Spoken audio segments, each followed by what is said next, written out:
Fox 5 Amplified, where we go behind the scenes, dig a little deeper into the stories that you see on Fox 5 News. With me today is Jacqueline Schultz. We're going to talk about school zone safety, safety around schools. It has been a big issue over the last, it's always been a big issue, but it's certainly been in the headlines a lot lately.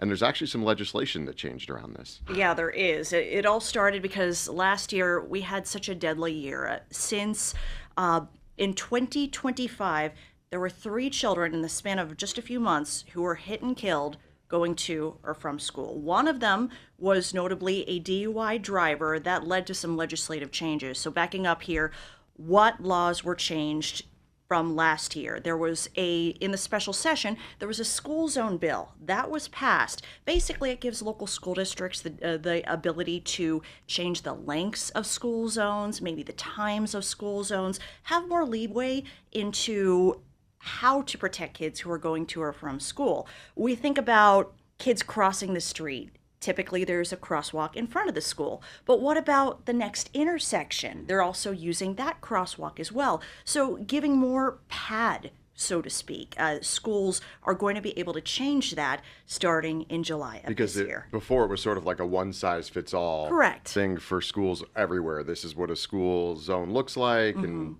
deal with it. Now they can adjust it, as you mentioned, if their school has a particular intersection or something that makes it unique, that makes it more dangerous. The problem with a lot of schools across Clark County is that they're built along arterial roads. Yeah. They're built along Tropicana, Buffalo, Flamingo. These are streets where drivers might be going 45, 55 miles an hour in some areas, and then they're being asked to slow down in a school zone. And as we know, a lot of drivers do not. 250 kids have been hit in this past school year alone, starting in August. August, September. That's crazy. Yeah, it's egregious. Also, the school zone bill, it doubles fines and penalties for anybody who has a violation in a school zone. There's too many offenders, and hopefully these laws can crack down on that. Yeah, I know that one of the problems when we did some of these stories talking with crossing guards also was like where people stop their cars to let their students off, and they may not be quite at the intersection. They're a little bit ways away, and now people aren't paying attention, and that creates a problem too. So not only is it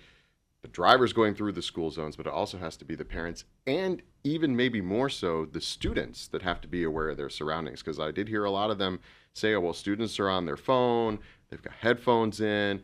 That's great, they're walking from home, walking to school, but they're not paying attention exactly to where they're crossing and what they're doing. Yeah, they may be jaywalking, they may be on their devices, they may not be paying attention. So there certainly has to be education with these children as well. And that's also part of the effort to create a change and to protect students and also drivers as well.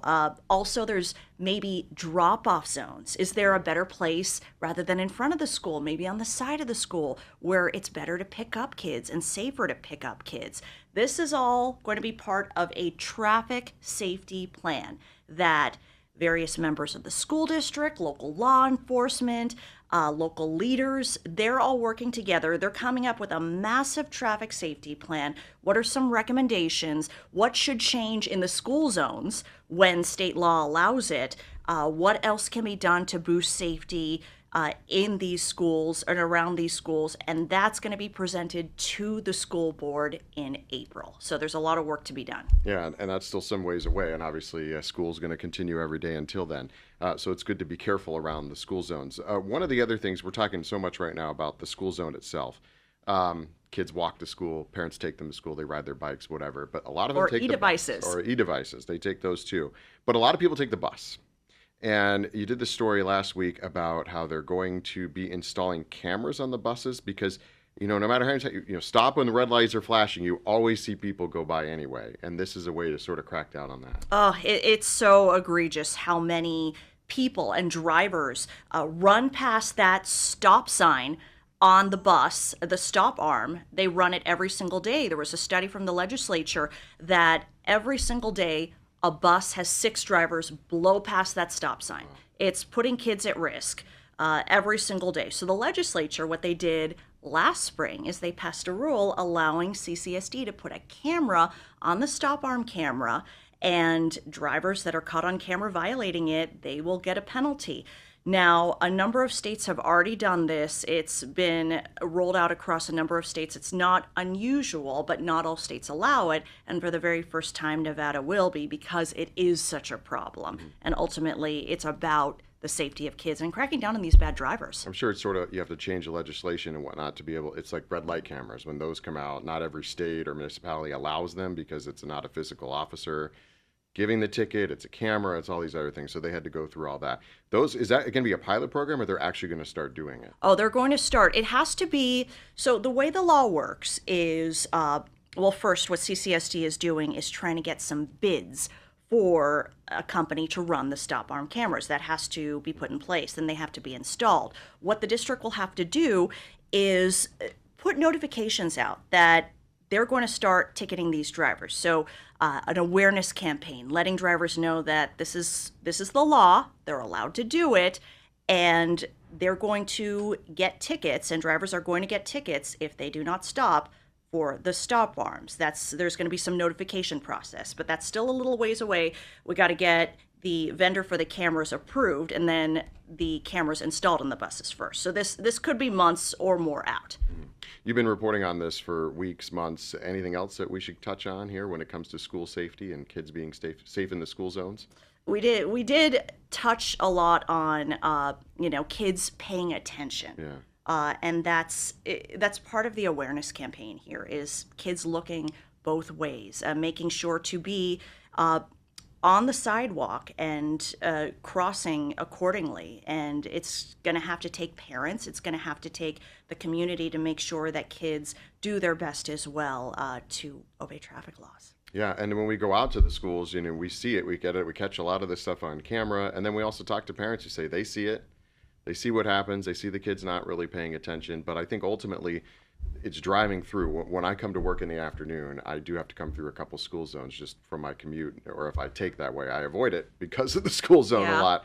But you got to remember all the rules. You got to slow down to the posted speed limit, which generally is 15 miles an hour with the lights blinking. People can't make U-turns. They can't do a lot of things you can normally get some leeway on smaller streets to do that you can't do when you're in a school zone. And it's like everybody needs to kind of brush up on their school zone etiquette. Yeah, or their street safety and local law etiquette, especially as more of these kids get into these devices, which we did another amplified on.